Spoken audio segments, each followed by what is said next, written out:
জাতীয় ঐকমত্য কমিশনের ১৬৬টি সংস্কার প্রস্তাবনার মধ্যে ১২৯টিতে একমত হয়েছে জাতীয় নাগরিক পার্টি। শনিবার জাতীয় সংসদ ভবনের এলডি হলে জাতীয় ঐকমত্য কমিশনের সঙ্গে বৈঠক শেষে এনসিপি নেতারা জানান, একমত হওয়া বিষয়গুলোতে দলের পক্ষ থেকে পর্যবেক্ষণ দেয়া হয়েছে। দলের মুখ্য সমন্বয়ক হাসনাত আবদুল্লাহ জানান, জাতীয় এবং গণপরিষদ নির্বাচন একসঙ্গে চায় এনসিপি। স্বৈরশাসন ফিরে আসার প্রতিরোধে সংবিধান সংস্কারের বিকল্প নেই বলে মনে করেন এনসিপির আহ্বায়ক নাহিদ ইসলাম। সংস্কার প্রস্তাব নিয়ে জাতীয় ঐকমত্য কমিশনের সঙ্গে আলোচনা করতে শনিবার সকালে জাতীয় সংসদ ভবনে যায় জাতীয় নাগরিক পার্টির ৮ সদস্যের প্রতিনিধি দল। বৈঠকের শুরুতে সূচনা বক্তব্যে জাতীয় ঐকমত্য কমিশনের সহসভাপতি আলী রিয়াজ বলেন, যেসব প্রস্তাবনায় রাজনৈতিক দলগুলো ভিন্ন মত পোষণ করেছে সেগুলো নিয়ে আলোচনা চলছে। দেশের মানুষের আকাঙ্ক্ষা বাস্তবায়নে জাতীয় সনদ তৈরি করা হবে। এই একমতের জায়গাগুলোকে চিহ্নিত করতে পেরেছি, আমরা সেগুলি নিয়ে অগ্রসর হব। পাশাপাশি যে সমস্ত জায়গায় আপনারা আংশিকভাবে একমত কিংবা ভিন্ন মত, সেগুলি নিয়ে আজকে আমরা আলোচনা করব এবং আলোচনা প্রয়োজনে অব্যাহত থাকবে। কারণ আমরা চাই যে জাতির যে আকাঙ্ক্ষা, সেই আকাঙ্ক্ষার জায়গায় একটি জাতীয় সনদ তৈরি করতে। এ সময় এনসিপি আহ্বায়ক নাহিদ ইসলাম বলেন, একটি দলকে সরিয়ে আরেকটি দলকে ক্ষমতায় আনতে জুলাই গণঅভ্যুত্থান হয়নি। স্বৈরতান্ত্রিক ব্যবস্থার সব রাস্তা বন্ধ করেই সামনে আগাবে এনসিপি। জাতীয় ঐক্যমত আসলে প্রয়োজন, জুলাই সনদ প্রয়োজন।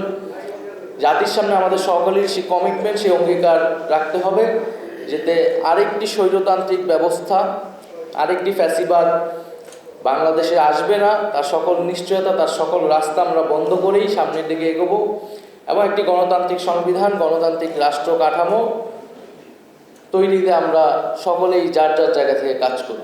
সংবাদ সম্মেলনে এনসিপি নেতারা বলেন, সংবিধান পুনর্লিখন, ক্ষমতা হস্তান্তর প্রক্রিয়া শান্তিপূর্ণ করা এবং নাগরিকদের নিরাপত্তার মতো গুরুত্বপূর্ণ বিষয়গুলো নিয়ে আলোচনা হয়েছে। এনসিপি দুটি নয়, একটি নির্বাচন চায়, যেটি আইনসভার নির্বাচন, এবং একই সঙ্গে সেই নির্বাচনকে গণপরিষদের মর্যাদা দেয়া হবে।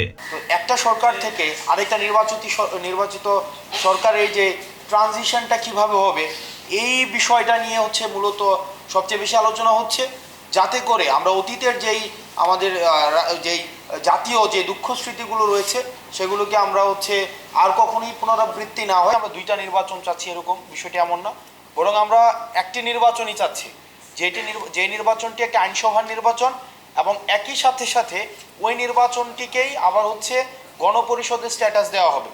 নির্বাচন অবশ্যই হতে হবে, কিন্তু তার আগে বিচার এবং সংস্কারের দৃশ্যমান রোডম্যাপ সরকারকে উপস্থাপন করতে হবে, বিচার এবং সংস্কারকে দৃশ্যমান করতে হবে, এবং এটার জন্য যেটুকু সময় প্রয়োজন অন্তর্বর্তীকালীন সরকার সে সময়টা অবশ্যই পেতে পারে।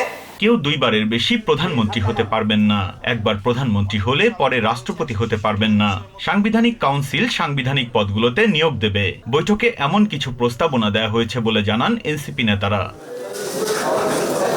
বিপ্রজিৎ চন্দ, টিভিএন 24, ঢাকা।